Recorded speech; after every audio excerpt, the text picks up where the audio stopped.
మొట్టమొదటిసారిగా చంద్రబాబు నాయుడు గారితో ఆశీస్సులతో మహిళా అభ్యర్థిగా మీ ముందుకొచ్చాను.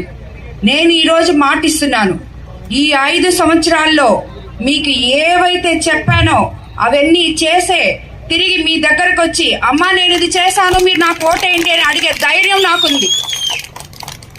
కాబట్టి మీరందరూ ఇక్కడ చాలా మంది యువకులు ఉన్నారు, వాళ్ళందరూ ఆలోచించి మీ గ్రామాన్ని ఎలా అభివృద్ధి చేసుకోవాలి. ఎందుకంటే మీరంతా మా భవిష్యత్తు, ఈ బిడ్డలే ఈ యువకులే మా భవిష్యత్తు.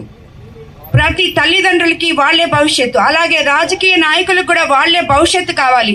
భవిష్యత్తు మీ చేతుల మీదుగా మీరు రాయగలగాలి ప్రతి గ్రామంలో.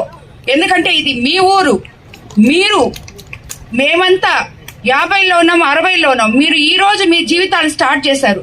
ఎవరైతే ఏ రాజకీయ నాయకుడైతే ఏ